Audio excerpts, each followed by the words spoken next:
On today's edition, I am talking to the two-time ECW Tag Team Champion. It's Nunzio, a.k.a. Little Guido. How you doing today? Very good, Steve. Thank you for having me. It's a pleasure because my first introduction to you was ECW with your amazing tag team with Tony Mamaluke, your outstanding matches with Super Crazy and Tajiri. But the introduction to you, I mentioned off the top of the show, ECW. How did you even end up in ECW? First of all, I don't know if you know this, but I started in ECW in 1993. When it was Eastern Championship Wrestling? Right. So I was being trained at that time by Gino Caruso up in Parsippany. Tommy Cairo was going up there, and I was a student. I only had a few matches. I was wrestling as Damian Stone, and Tommy Cairo was up there, and he asked me, he goes, I met this guy, Todd Gordon. He's running a show in Philadelphia. It's at some fair for special needs or whatever. He's like, he told me to bring someone down to work with. So he's like, you want to go? And at that time, I was coming, that was great. I'm finally going to do a show. It was probably my fourth or fifth, but I do these small, school shows. I was brand new. So I go down there, and me and Tommy Cairo have a match and this outside event. And we met Todd, and he's like, he liked what we did. He's like, hey, I want you. And then that time he was also running. This was just like a special thing he did because he had the ring. That's where I met Tony Stetson, Larry Winters, Johnny Hotbody. That's all those. Those were all the guys in Eastern Championship Wrestling. So Todd started booking us in the Chestnut Cabaret and the place on Market Street and all those little bars that he used to run out there. And we were on TV in Sports Channel Philadelphia, and so I wrestled there. So I knew Todd Gordon, and I got an opportunity in 1994 to go to Japan and work for UWFI. So I left there. So I wrestled for Todd for 2 years as Damian Stone. Nothing to do with Little Guido. Nobody even knew what that was yet. I went to Japan. When I came home, it was like the end of 95, beginning of 96, and Tommy Dreamer and Taz were doing and Paul Heyman were doing Eastern Championship Wrestling. It turned into Extreme now. I didn't know this because I was in Japan for like a year and a half, so I didn't know, and we didn't get the TV out there. And I know Tommy Dreamer and Taz because we all started different schools, but around the same time, and I worked for a lot of promotions with those guys. And worked doing jobs for IWCCW. So I got to know Tommy and Tab. So when I came home, I gave Tommy a call because he was, I heard that he was, helping Paul with the writing, the booking, whatever he was doing. And I knew Tom forever. And he's like, hey, Mick, come down to Lost Battalion Hall in Queens. Next week, we're doing TV. Wow. He goes, I'll introduce you to Paul Heyman. And I went down there, and that's when I was wrestling, like I said, Damian Stone. And he introduced me to him, and he asked me, to accompany to me. And when I went up to him, I said, hey, how you doing? I'm Damian Stone. And he goes, I know who you are, because Paul probably did watch. He knew what went on. I wrestled all over New York, on the independent circuit. At that time, I was wrestling in Japan, so I was in the dirt sheets by the time I met Paul, So, he probably did see me around. He did know who I am, but, he wasn't. I just wanted to be respectful. I didn't think he remembered me or knew me. I didn't even know he knew me. And that was it. And then as I started wrestling for him as Damian Stone, and every day, every weekend, it would be like, oh, you remind me of a Joe Pesci, you'd be short, short but tempered but feisty. And then one day, after like a month and a half, he comes up, he goes, you're going to be Little Guido. He goes, you're Little Guido. He goes, you're JT Smith's cousin. And we went out in Queens, and we did the thing where he came out, and I came out, and he got hit in the head with a frying pan and thought he was my cousin. That's all those thoughts. So the question was, when did I start with ECW? I actually started before Taz and Tommy and all those guys, 1993, with Tommy Cairo, who they know too, Tommy Cairo very well. But just the way things work. Yeah, of course. And so Little Guido is born in this whole new revolution of ECW. So your style, though, in the ring, I felt it was like the opposite of what, people, if you heard of ECW in the 90s, you thought of chairs, barbed wire, fire, thumbtacks, but you were out there, you were wrestling, you were putting on clinics. So was there a problem with trying to go into steel cages and steel chairs, and you didn't want to do that? No. Well, no, I wish I wouldn't want to do that.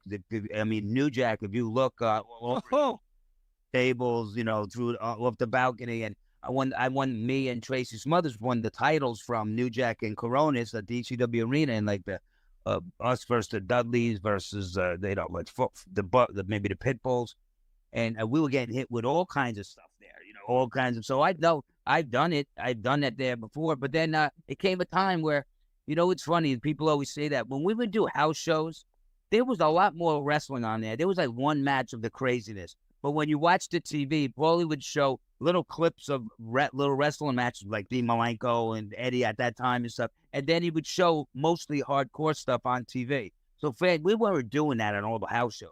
That was being done in one match. We weren't doing that all over, But I understand what they're saying. When you see it on TV, that's all you see. Yeah.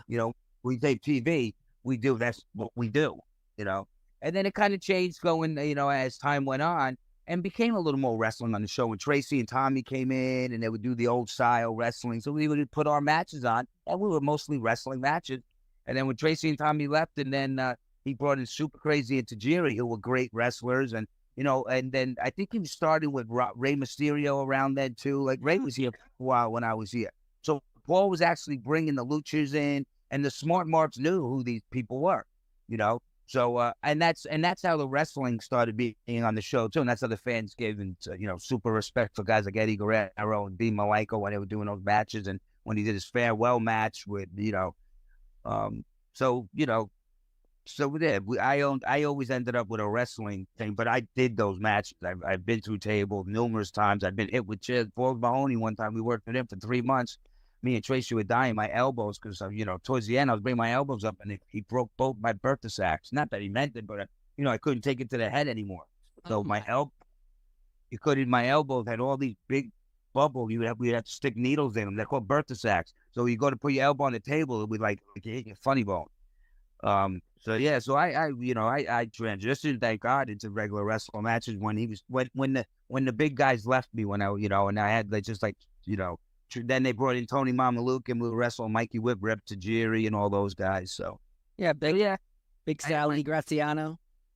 Big Sal, he was great for me, especially when after Tracy and Tommy left, it was just me, and they were using me there as like a cruiserweight versus Tajiri and Super Crazy, Jerry Lynn at the time, and I was wrestling Rob Van Dam for the TV title from Chicago. And then having Big Sal with me since I was small was always a help because he would always get involved at the right times. So, he helped me keep moving in ECW. And it's just like Chuck Palumbo and Johnny Stamboli. Because I was paired with those guys, especially mostly when I first went to WWE, was because the reason why I was able to do programs with The Undertaker, Brock Lesnar, all those guys, APA, was because I had Tracy and Tommy. So when Jamie Noble, Brian Kendrick, Paul London were all doing that cruiserweight thing at the time. And at the time, Keo and stuff, they weren't getting much time. Cruiserweights, much time on the show. They got their match. But for 2.5 years, when I was with Chuck and Johnny, they had me working against Benoit. I had Chuck and Johnny as my boys. I would never wrestle versus those guys. I was wrestling with the Guerreros, Eddie and Chavo. We were doing tag matches. I was managing at that time, but I still was involved. I wrestled Brock Lesnar and Kurt Angle, and I think one of the APAs that Madison Square Garden, a 6-man tag. Me, Trace, me, obviously Chuck and Johnny. Yeah, that part.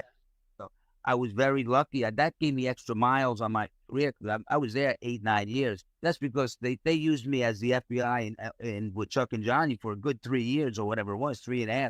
Then I branched on my own. Then they brought back the ECW, and then I stayed a few more years. And then eventually, your time is done. It's done. So, I was very lucky by having, Chuck, Pete, and, I had so many partners, I really can't remember their names. Yeah, there was a lot of people in the FBI. Who created the FBI? Was it Paul Heyman, Todd Gordon, yourself? No, Paul. People, first of all, more history. People think I'm the creator. Everybody say, "Oh, I'm the lone stave," because I've had numerous partners. It's not true. Before I came in, when I went there to meet Paul as Damian Stone, they had J.T. Smith doing the Italian gimmick, doing the FBI. He was Italian. He thought he was Italian. So I met J.T. Smith there. I had no idea about the FBI. So remember what I said before. For a couple of months, I was working all the shows as Damian Stone. From when I met Paul Heyman, he didn't have an idea, and that's when he started saying, "You remind me of a Joe Pesci, blah blah blah." So all of a sudden at TV, like I said before, that's when he told me that you're gonna be Little Guido and you're gonna be put with JT Smith. So JT Smith was the original member, right? Thanks me. What happened with JT Smith is we did our thing for about a year and a half, and JT Smith ended up getting a great job and moving out of Philadelphia. He moved to like South Carolina or wherever he went. So he actually quit the business. Oh, wow. When he quit, it left me on my own. Now I was by myself. So now Paulie, that's when he brought it. Then at the time he was bringing in Tommy Rich. Then he had Tommy Rich come in, and he had Tommy Rich like manage me and pretend to give me lessons. I was like, so I could move up the ladder. Then actually, he brought in Tracy Smothers. Next thing you know, bang, we're the FBI again. Now it's me, Tommy Rich, Tracy Smothers. From JT Smith. And then after that, I've had Mabel in there for a little while. I've had the One Man Gang. I had Davey Paisano. I had Tony Mamaluke. I had Big Sal. So I had all those guys, and then Chuck and Johnny, of course, in WWE. And then I had all those guys, and even now it's still with MLW. It's now I have another partner. I got the Ray Jazz. Yeah, doing the FBI again. So for people that think that I'm the original creator, no. Well, Paul Heyman's the creator. He came up with the Full-Blood Italians. But as far as the first guy who ever did the gimmick, it was JT Smith, not me. So your chemistry with Tajiri and Super Crazy and Mikey Whipwreck, is that all just, as we know that it's a dance in the ring, but at the same time, are you backstage preparing everything? Because it seemed like it was impossible. Every reversal and every move was just crisp. Yeah, we definitely had to rehearse. There's no way you could pull that off and let it come out the way it does sometimes. And then sometimes it doesn't come out the way you want it. That sometimes fans don't even notice it because they don't know what's supposed to happen to begin with. That's something that we always have to think about in the locker room. We know what we're going to do. When we mess it up or forget to do it or something misses and we're not able to get to it and fans can see that something happened, you got to just stay on track and remember they didn't know what was going to happen anyway. So it's really not a big deal. You just got to go with the stride and maybe throw it in a couple seconds later, regroup and go do it again. Yeah. Depending, so you definitely got to go over matches. And they were complicated at times. You get there early and discuss things. And then after a while, it was like a dance where I got so used to working with all these guys. You can say, hey, we're putting a match together. Hey, crazy. What we did in Minnesota, we did this, and this. We'll just throw that in there. And then, or we, where we did this over here. Because certain things only work in certain towns. Certain shit don't do.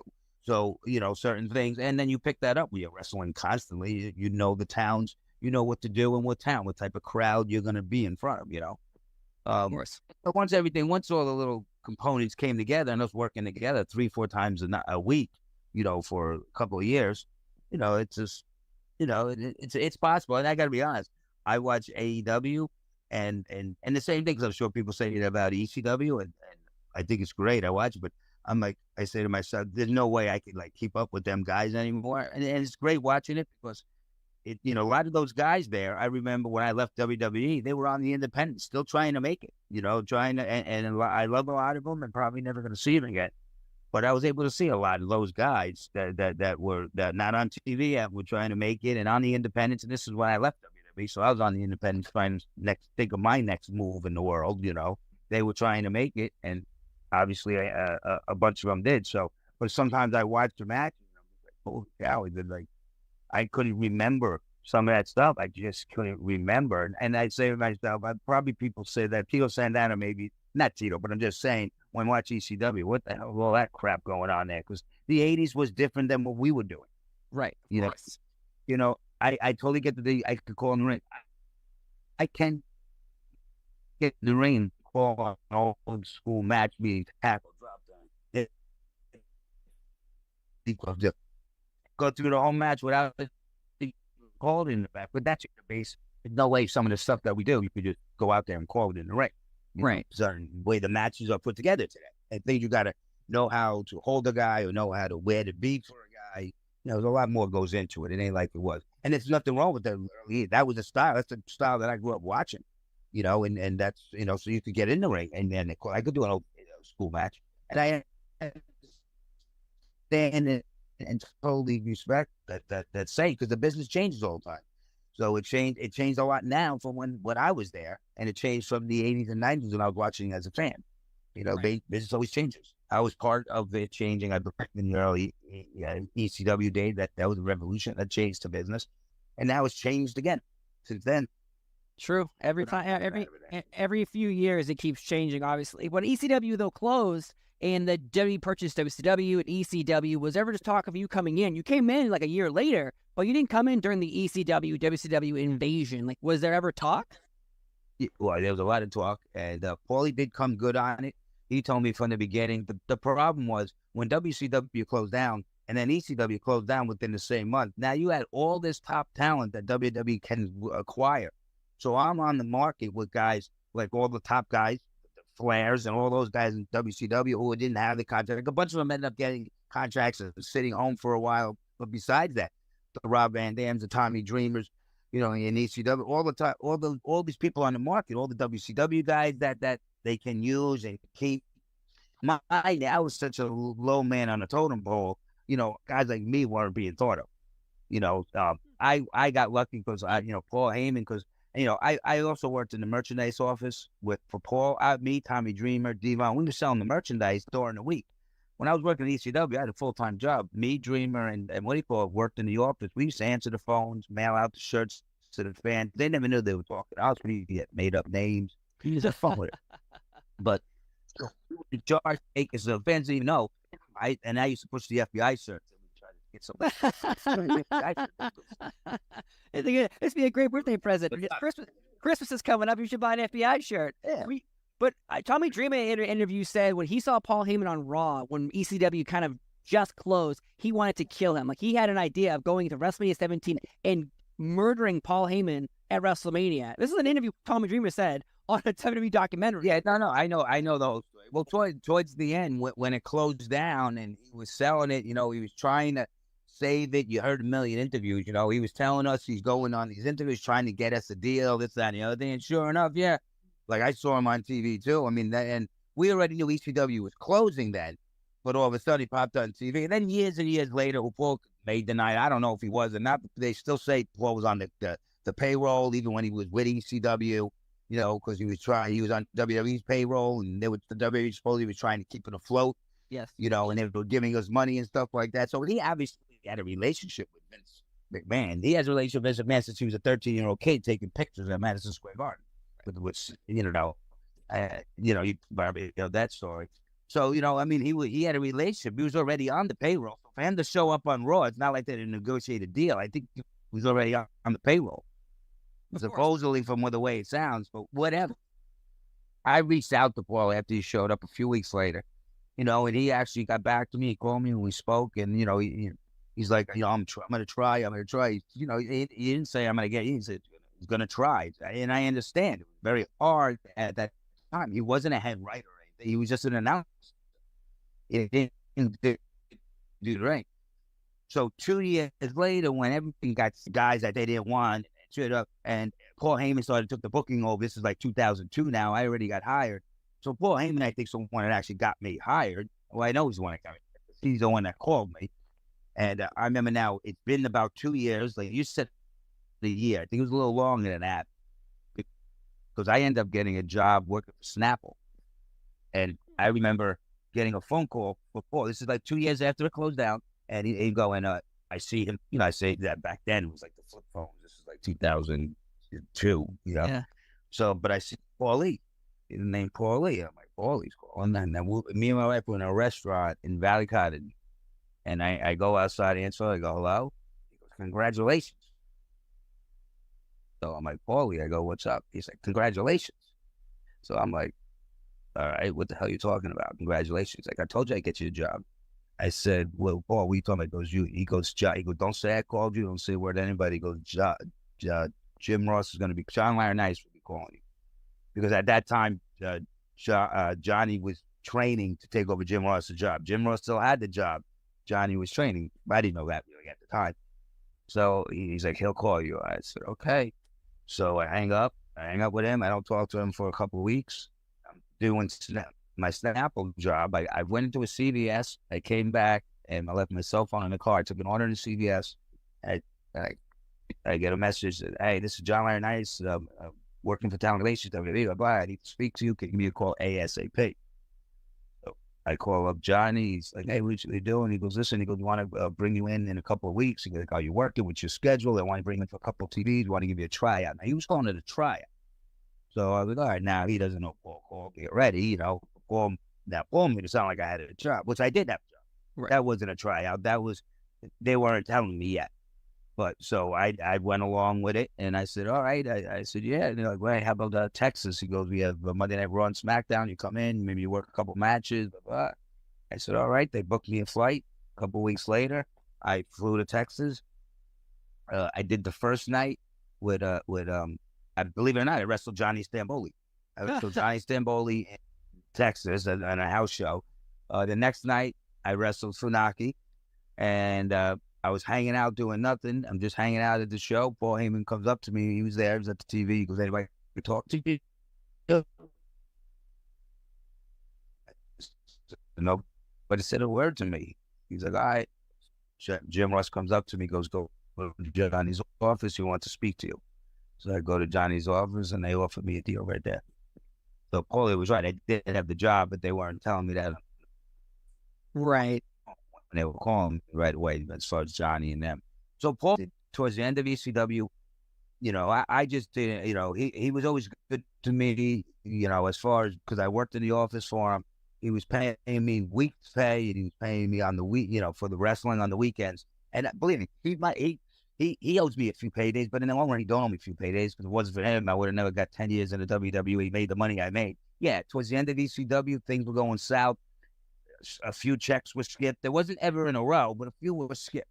You know, and he owed a bunch of people money, and you know, then he closed down. Then he showed up on Raw, and now ECW is gone. Some guys are owed money, so there was some bitter people upset, and they went. And you know, I shitted on him. I did interviews and said he owed money. I think Paulie anymore. I mean, I wish him luck. He's a great guy. He did, and for me, I only can take him for what he did for me. Some people hate his guts, and he may have screwed them, or they feel he screwed them, and they have the right to hate his guts. I got to treat him the way he treated me. I started in ECW, gave me my fame of years in ECW of who Little Guido was.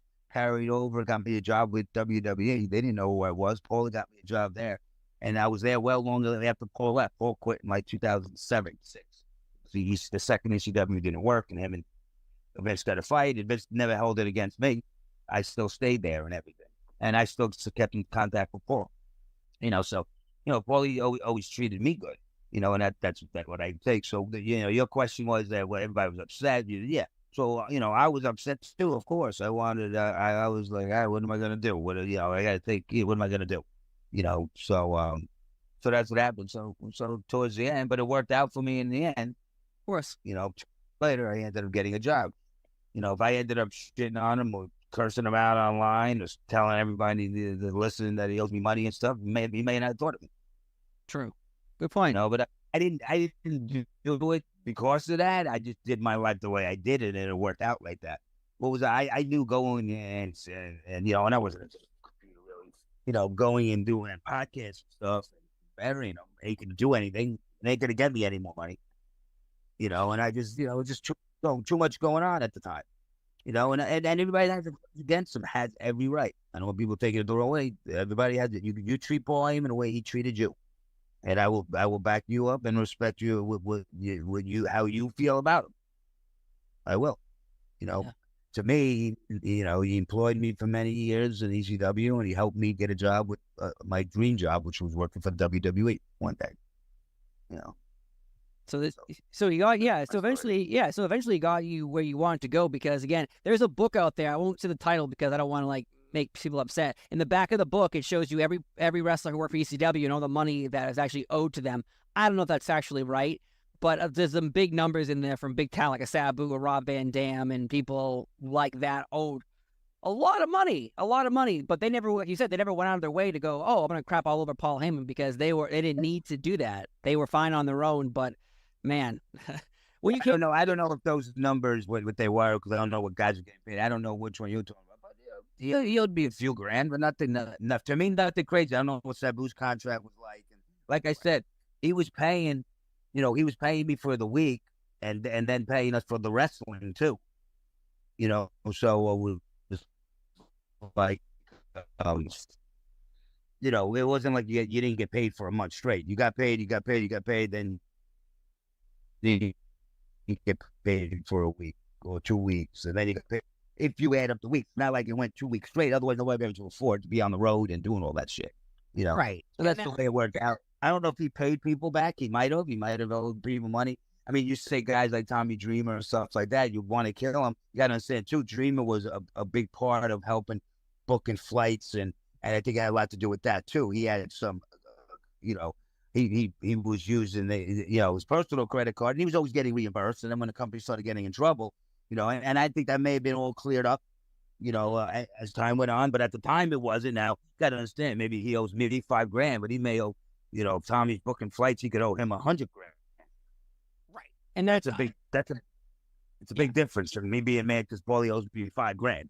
Of course. And I think the argument has obviously been taken care of. The beef between Paul Heyman and Tommy Dreamer obviously is not non-existent anymore. But back in the day, 2001, when there's no more wrestling companies, there's only WWE. Now no one has jobs. Like you said earlier, all these talented wrestlers, even Ric Flair and Hogan and Nash and Hall and Sandman, Sabu, they don't have jobs. They don't have jobs anymore. And that is shocking because the 90s was like the boom of wrestling. And out of nowhere, it was like a big wave crashed down and boom, 2/3 of the juggernaut of wrestling was gone.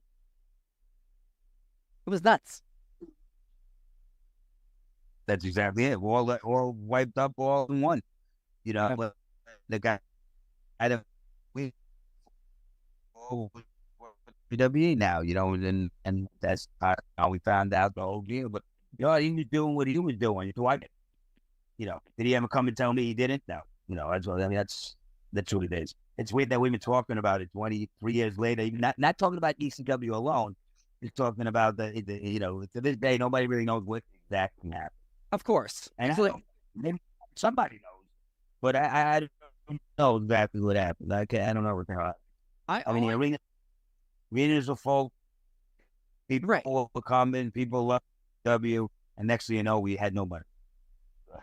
Exactly. And there's many like detectives out there, wrestling detectives, as in like, okay, well, they were on TNN. ECW got on TNN. Now you couldn't do everything that made ECW popular, the chair shots of the head on TV like that at Friday night at, I think it was 9:00 on PM where I lived, but yet they couldn't produce the same quality content you had, like you said earlier, showcasing all these moves and matches because that wasn't the case anymore. If you watch ECW where I lived, it was on the Spanish channel at 1 a.m. on Saturday nights. And if you watched it, it was all highlights. They weren't matches. It was highlights and promos. And then once you got on TNN, it was a weekly actual show of matches and start to finish interviews promoting, it was a real show. So it was completely different from what we were seeing before. And then, of course, once ECW was off TNN, who comes to TNN? WWE Monday Night Raw comes to TNN. So everyone believes that TNN was using ECW to see if wrestling would do well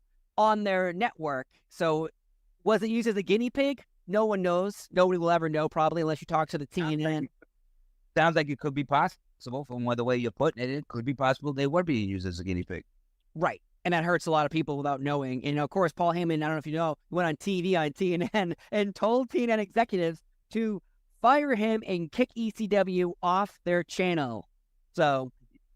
Oh, I know. Because we were all watching the show every week, and we were on that show, and all you hear is bleep, bleep, bleep, bleep, bleep, bleep, bleep, bleep. So yeah, he didn't make our relationship with TNN any good. But yeah, you're right. That MSG was all highlights of chair shots, and flaming tables, and all that kind of stuff. TNN, you couldn't really do all that, so Paul had to fill it in with regular wrestling matches. Yeah, and it did change. It did change a little bit, and I think Paulie, that's what Paulie wanted to do it his way, and I had his beef with TNN. I believe that Paul did. He wanted to do his TV a certain way, and had restrictions on what they want to show. So Paulie couldn't do what he wanted to do like he did on MSG. So TNN's like, oh no, we don't do that. We don't do that. Now you're watering down the product. Even though you're on a bigger station, you're doing less. Right. That's what I think anyway. Yeah, you're making accommodations for the network to be like, oh, well, we're on a network, yay. Oh, but they want us to be a different version of what we are. Well, that kind of hurts our product a little bit. But yet, I didn't see any, like you said, the arenas were selling out, the ticket sales, the website, everything was doing well, and then suddenly it just drops out. And so is it cable the problem? Is it bounce checks? I don't think we'll ever know the real story, even though there's 1,000 books on ECW and documentaries, but I don't think we'll ever, because everyone has a different angle to the story. So we'll never actually know the truth unless we get everyone together and record every single thought. Then that's not going to happen. So you know what? Let it go. We'll be Let it go. We'll let it go. But when you did come to the WWE and you got the FBI going again, and you mentioned earlier, having matches, the Cruiserweight division in WWE was looked at as, I think, lesser as a quality until Rey Mysterio kind of showed up in there, and they just made Rey Mysterio like the face of the brand. All the matches were good, but yet they never put in the time and effort. But you were competing against Brock Lesnar, Undertaker, Kurt Angle. Like, how does the other Cruiserweights look at you when you're sitting there fighting these main stars, and now all the other Cruiserweights are fighting each other? Well, and again, I was just lucky enough to have those two partners the size of those guys almost. Chuck Palumbo was a big dude. Johnny Stamboli, and they put me in like a manager role from the get-go. So when they brought me in, I mean, a lot of the Cruiserweights, Jamie Noble, they all knew Shannon Moore because those were the guys there at that time, Chavo. They knew of me from ECW because they were in WCW at the time. Yeah. So I knew who they were, Billy Kidman. So they were already all here, Rey Mysterio, Shannon Moore. They all knew me from my ECW days. But when I came in there, they made me a manager. I was a manager for 2 years. I didn't have no matches with those guys. So they kind of accepted me. It wasn't like, I was a guy that, they respected my ECW career, I think. So when I came there, they didn't treat me like a no-name that didn't do anything in the business. And I'd be friendly with them quick because, they liked my stuff in ECW. And now I'm meeting them and they're like, hey, pleasure to meet you. And then we got friendly talking. And then I was doing what I was doing. And then once Chuck and Johnny went and did whatever they were doing, they threw me in the Cruiserweight division. And I was always got along with those guys. And then I started working with them. So, no, nobody gave me a hard time. They were, I came in as a manager. It wasn't like I came in as a Cruiserweight, then they pulled me away. Right. I came in strictly as a manager. That's what I did, whatever, a year and a half just coming out in a leather jacket, never breaking a sweat. Coming out, cutting a promo, watching them, tripping somebody maybe, and that's it. Take a big bump from The Undertaker, a big bump from Brock Lesnar in the end. And they had us doing angles with Scotty 2 Hotty and Rikishi, and we weren't just doing matches. We were doing programs. We had sit-downs with The Undertaker in a room, and Big Show, I think, hired us. It was Big Show to take care of Nathan Jones. Oh, man. Yeah, we were in the hit list. We had an in-ring promo with Vince McMahon and the FBI, and we were discussing stuff with him. So, it got me a lot of publicity. It got me on TV a lot. But no, I never rubbed it in anybody's face. I was never like that. No, I didn't mean that. But I imagine when someone sees someone coming in and getting a chance, are you getting paid the same amount of money to be a manager, to be also a wrestler? Like, when you transition, are you getting paid the same? Yeah. They signed me. They signed me for 6 figures when I started as a manager. Yeah. Right. Well, you got to remember though, you get as a manager. If I'm on the road every night, you're making money. You make a lot more than your salary. So if they guarantee you $100,000 a year, and you work 208 days a year, which is pretty much a full schedule, depending on what your guarantee was, if your guarantee was $100,000, you can make $310,000, even though they're only guaranteed to pay you $100,000. So if your contract started in January and you get $100,000 a year, you take it in payments. So you're getting paid for every show that you're working in pay-per-view. So if you make $100,000 by March, they don't got to bring you on the road again and pay you till the next January. Because you made $100,000 in 3 months because you were working constantly. I'm saying if that happened, that could happen with guys. You could work 5-6 months, make your guarantee, and they don't have to pay you again till the following year because you already got your guarantee. But the more you work, the more you get paid. Of course. So yeah, taking it as because that was why I was making a lot of money when I was managing, because I was on every single show and every single tour and on the pay-per-views. So I was making it, for me, I was making a killing, for that time of the year, and for a guy my size and caliber and everything, I was doing well, and we were making all the pay-per-views, working with the top guys. So I was getting the WrestleMania checks, Royal Rumble checks, so. Outstanding. Yeah. So That's why I'm not worried about that $5,000. yeah, I don't think you need to worry about that $5,000 after all those years of six figures coming in as a manager, taking less bumps than you would be as an active superstar. But one final question though, what was your relationship like with Vince McMahon in that company? Did you ever have a conversation with him or not? Because he seems like someone. Your stories of he's approachable, but he's not approachable. Yeah. Tell you the truth, getting back to the money part, which is good. If you work there, you should make at least six because you're all good. But tell you the truth, they're doing a lot better now. Oh my God, crazy amounts. We were making when we were fucking there. They deserve it. They deserve it. God bless them.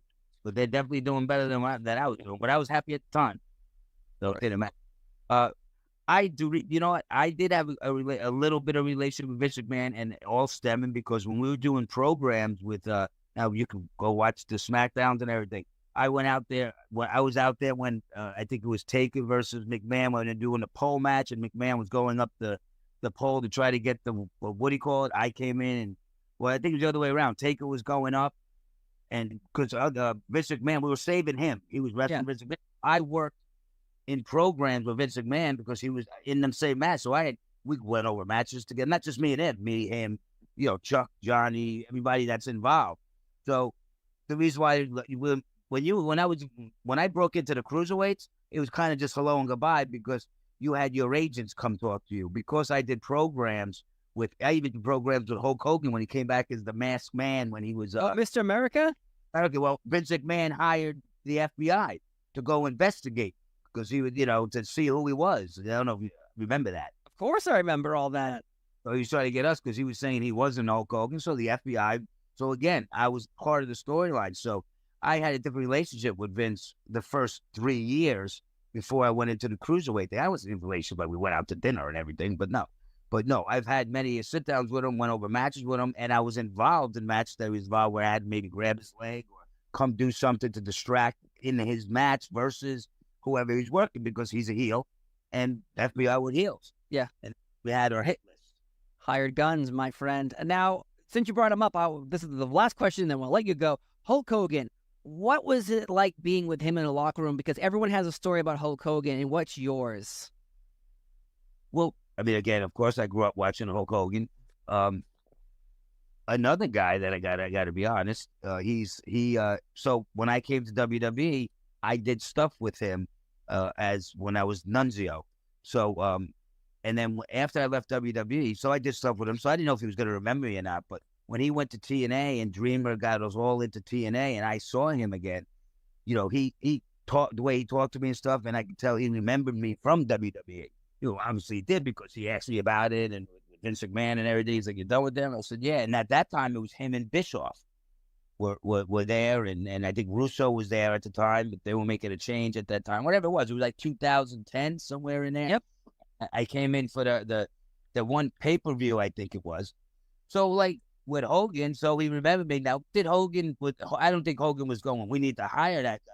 But when they were pushing to get me a job there and have me work a bunch of dates and do that little invasion angle, I don't think he was squashing it.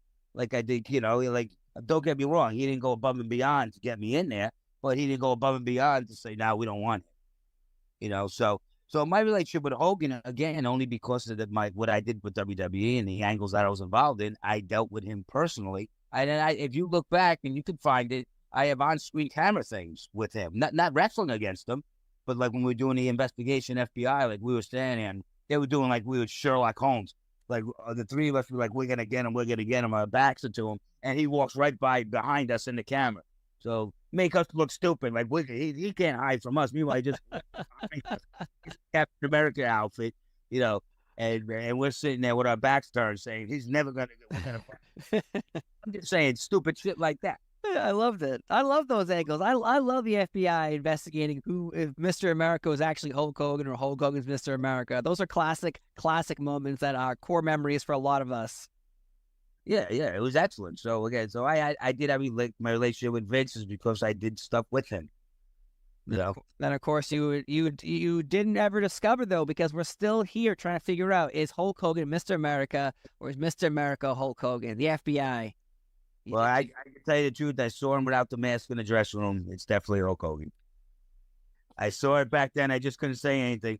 You blew my mind, Nunzio. You've blown my mind. That's out of the bag. Oh my God. Over 20 years, people have been trying to figure this out, put clues together. You, sir, have spoiled it for the rest of us. I can't believe it. I can't. This is breaking news. I've been holding this secret for 23 years. And it's been announced. We finally did it, folks. My God. So much better.